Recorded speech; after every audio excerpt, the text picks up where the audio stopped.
The mangled cube of scrap metal sitting beside me used to be my late father's 1967 Shelby Mustang. It was the last thing he ever left me. While I was asleep, HOA President Linda had it towed from my driveway and crushed into a solid block of steel. She called it junk and laughed right in my face. But Linda made one catastrophic mistake. She thought she was destroying an old eyesore. She had no idea she had just obliterated a rare vehicle worth more than $2 million. And because she violated state law to do it, she's about to lose everything she owns. This is how I set the trap and got the ultimate revenge. If you believe entitled neighbors need to be taught a lesson, take a stand for justice. Smash that subscribe button right now and join the team, because you do not want to miss what happens next. It all began 2 weeks ago. My father passed away last year, and in his will he left me his unfinished project car. To anyone else, it looked like a heap of rust. The paint was flaking, the tires were flat, and the engine didn't run. But my dad and I knew the truth. It was a rare prototype he had spent 40 years searching for and finally acquiring. I kept it covered under a tarp in my driveway, patiently waiting for the last few parts needed to restore it and bring it back to life. Linda, the HOA president, absolutely despised that car. Linda is the kind of woman who measures your grass height with a ruler and smiles when she writes a fine. She told me the car was an eyesore and claimed it was destroying her property value. I explained calmly, Linda, it's covered. It's not bothering anyone. But logic meant nothing to her. She had already made up her mind. That Tuesday night, while I was at home, Linda held an emergency HOA meeting.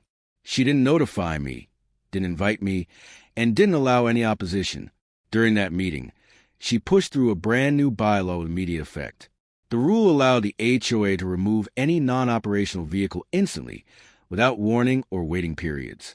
The next morning, I stepped outside and my world collapsed. My driveway was empty. Fresh tire tracks cut through the grass. My heart dropped into my stomach. I thought my car had been stolen. I called the police immediately, but then I noticed a piece of paper taped to my front door. It was printed on official HOA letterhead. It read, "Vehicle removed due to violation of Bylaw 9. Driveway cleared." It was signed by Linda. I didn't even stop to put on shoes. I sprinted 3 blocks straight to the HOA office.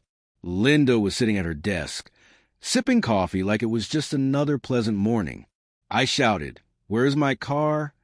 She didn't even bother looking up. Calmly, she said, "It's gone, Alex. I did you a favor. Your house finally looks respectable."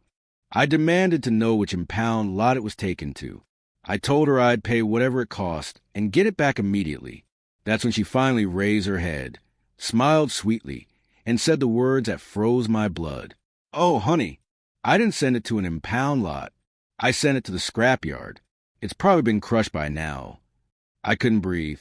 She didn't just tow it. She destroyed it. I drove to the scrapyard in a panic, praying she was lying. But when I arrived, the operator pointed silently to a newly crushed cube of metal. Sticking out from the side was the old bumper sticker my dad had placed there 40 years ago. That's when I knew. It was gone.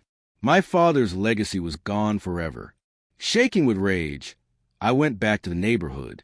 I found Linda outside, proudly bragging to another neighbor about how she cleaned up the street. I confronted her and told her she had no right to destroy my property. Linda laughed. "I have every right," she said. "I'm the president. Read the bylaws. You don't have a leg to stand on. And by the way, you owe me $500 for the towing fee." I called the police again. Officers arrived, but what happened next crushed me even more.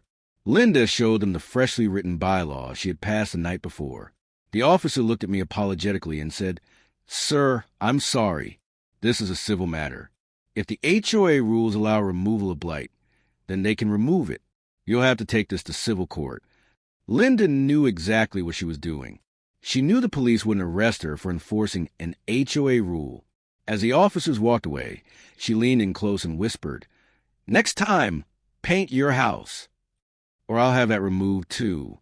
I went home and sat in my empty driveway, staring at the bare concrete where my dad's car used to be.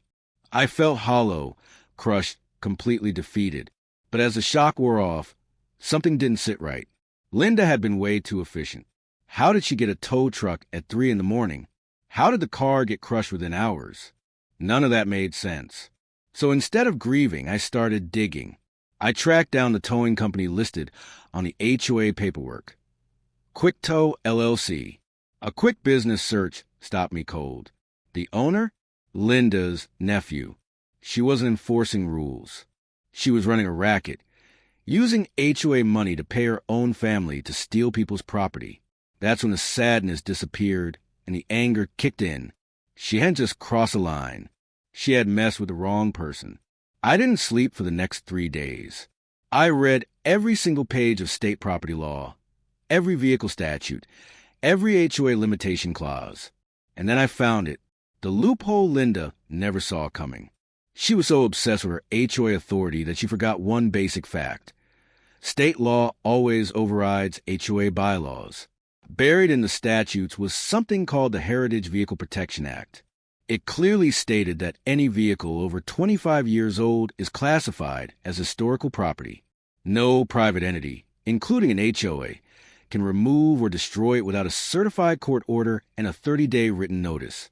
Linda gave me zero notice. She did it in the middle of the night. That meant this wasn't an HOA violation at all. It was grand theft auto. But I needed proof of value. If the car was just junk, no one would care. So I called a classic car appraiser who had inspected the vehicle 2 months earlier for insurance purposes. I asked him to send me the full report. When the email came through, my jaw dropped. I knew it was rare. I didn't know it was legendary. The report confirmed it wasn't a standard Mustang. It was a 1967 Shelby GT 500 Super Snake prototype, one of only a handful ever built. Estimated auction value, $2.2 million. I printed that appraisal. I printed the state statute. And I printed the payment record showing Linda paid her nephew to crush the car. This was no longer a $500 junk car dispute. This was a multi-million-dollar felony. It was time for the monthly HOA meeting. The room was packed. Linda was on stage, smiling, talking about planting new flowers and community pride. When I walked in, the room went silent. Linda rolled her eyes and said, "Alex, if you're here to cry about your junk car again, save it. You're out of order." I didn't respond. I walked straight to the microphone, calm and smiling. "Linda," I said, "I'm not here to argue.